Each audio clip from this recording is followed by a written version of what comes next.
mbega kuba mu migambwe myinshi bibonekera mu rwego rw'inama nshingamateka hamwe n'inama z'amakomine.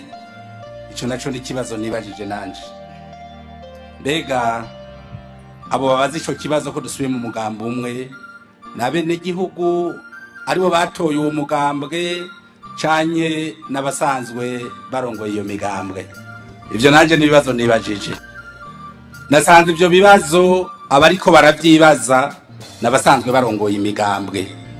Nagire rero urongoye umugambwe hanyuma abanywanyi bawe ntibatore imigabo n'imigambi yawe, nukuvuga yuko iyo migabo n'imigambi yawe iba yarataye igihe. Nagira mpamagarire rero bene wacu basanzwe barongoye imigambwe kugira imigambwe yabo bayishire ku rutonde rw'ibihe tugezemwo.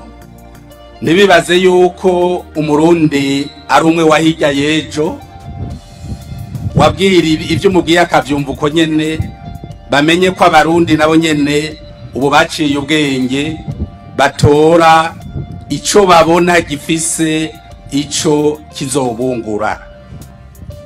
Mbega iyo migambwe itatowe yari yasize imbere mu matora imigabo n'imigambi imeze gute?